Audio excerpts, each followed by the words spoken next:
Sahabat setia Gowori yang dikasihi Tuhan, Shalom. Hari ini adalah Senin 3 Juni 2024. Hari ini kita bersama-sama merayakan peringatan wajib Santo Carolus Luanga dan kawan-kawannya, martir dari tanah Afrika. Kebenaran dan keluhuran ajaran Yesus dibela mati-matian oleh para martir, secara khusus oleh Carolus Luanga bersama dengan kawan-kawannya di tanah Afrika. Carolus adalah seorang anak yang melayani raja di Afrika, namanya Raja Muanga. Ia menggantikan temannya bernama Yosef Mukasa. Raja Muanga ini dikenal sebagai raja yang bejat secara moral, dan dia sangat benci dengan ajaran-ajaran Kristiani. Pada 25 Maret tahun 1886, raja mendapati para pelayannya sedang mengikuti pelajaran katekumen, pelajaran agama dari seorang misionaris. Ia marah lalu membunuh anak-anak itu, dan Carolus Luanga dibunuh bersama dengan kawan-kawannya demi iman akan Kristus. Paulus ke-6 pada tahun 1964 menyatakan mereka semua yang telah dibunuh di tanah Afrika itu sebagai kudus. Santo Carolus Luanga dan kawan-kawannya. Hari ini kita akan bersama-sama merenungkan firman Tuhan yang diambil dari Injil Markus 12 ayat 1 sampai dengan 12. Mari kita siapkan hati kita.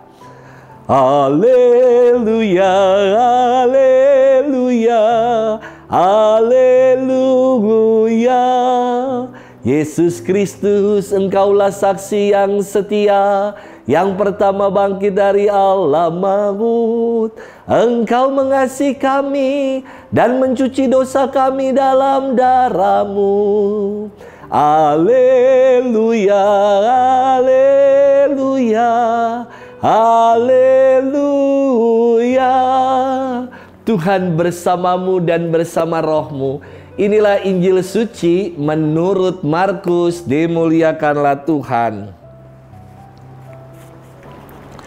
Pada suatu hari Yesus berbicara kepada imam-imam kepala, ahli-ahli Taurat dan kaum tua-tua dengan perumpamaan, katanya, adalah seorang membuka kebun anggur dan membuat pagar sekelilingnya. Ia menggali lubang tempat memeras anggur dan mendirikan menara jaga. Kemudian disewakannya kebun anggur itu kepada penggarap-penggarap, lalu ia berangkat ke negeri lain. Ketika sudah tiba musim panen, ia mengutus seorang hamba kepada penggarap-penggarap itu untuk menerima sebagian dari hasil kebun. Tetapi hamba itu ditangkap dan dipukuli oleh para penggarap, lalu disuruh pergi dengan tangan hampa. Kemudian pemilik kebun anggur itu menyuruh pula seorang hamba lain kepada mereka. Orang itu mereka pukuli sampai luka kepalanya dan sangat mereka permalukan. Lalu pemilik itu menyuruh seorang hamba lain lagi, dan orang itu mereka bunuh. Dan banyak lagi yang lain, ada yang mereka pukul dan ada yang mereka bunuh. Kini tinggal satu orang, yakni putranya yang terkasih. Dialah yang akhirnya diutus kepada mereka, sebab pikirnya, putraku pasti akan mereka segani.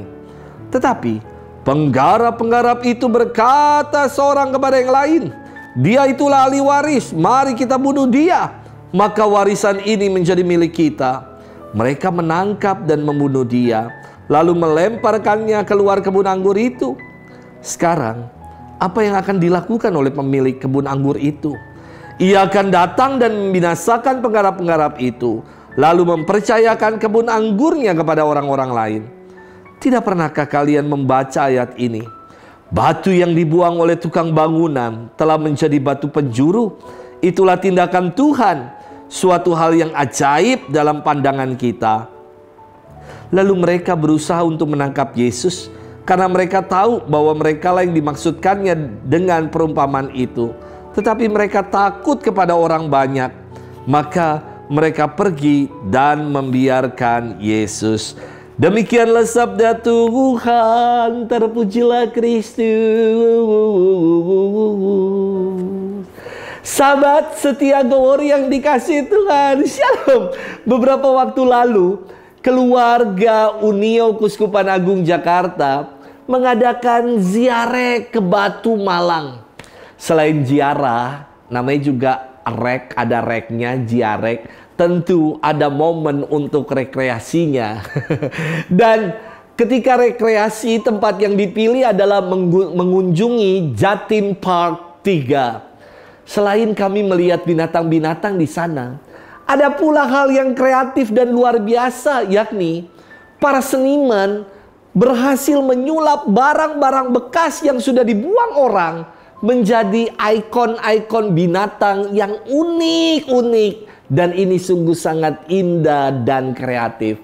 Sahabat setia Go Word yang dikasihi Tuhan, saya ingin mengajak hari ini kita bermenung tentang makna batu penjuru atau yang namanya the cornerstone. Batu penjuru adalah batu yang paling penting loh, yang menjadi batu pertama yang diletakkan dalam pondasi untuk membangun. Begitu pentingnya batu penjuru, maka harus dipersiapkan dan ditempatkan secara tepat. Baik bentuknya, ukurannya, karena ini akan menjadi referensi untuk meletakkan batu-batu yang lain. Yesus bersabda, batu yang dibuang oleh tukang-tukang bangunan justru menjadi batu penjuru. Yesus hendak menyamakan dirinya dengan batu yang dibuang oleh kita, oleh para ahli Taurat, oleh orang-orang Farisi, oleh mereka yang tidak percaya kepadanya. Namun batu ini justru menjadi batu yang luar biasa, yakni menjadi batu penjuru. Mereka yang menolak dan tidak percaya dengan Yesus disamakan dengan mereka itu sebagai tukang-tukang bangunan yang justru malah membuang batu yang istimewa. Mereka disamakan dengan penggarap-penggarap kebun anggur yang tidak tahu diri, yang justru tidak mau menerima utusan dari Allah. Sahabat setia Go Word yang dikasihi Tuhan, bagi mereka yang tidak percaya akan Yesus, justru hanya menganggap Yesus hanya seperti batu sandungan. Sama seperti penggarap kebun anggur yang tidak tahu terima kasih, tidak tahu diri, diberi pekerjaan, diberi lahan, tetapi tidak mau menyerahkan hasilnya. Namun mereka yang menjadikan Yesus sebagai batu sandungan akan menyesal. Sebab ini bukan batu sandungan, tetapi batu penjuru yang akan menghantar orang-orang yang percaya pada keselamatan. Jangan tinggalkan Yesus, jangan tinggalkan Tuhan. Sebab dialah batu penjuru yang akan menghantar kita sampai pada keselamatan. Selamat bermenung dan Tuhan memberkati kita selalu dalam nama Bapa dan Putra dan Roh Kudus. Amin.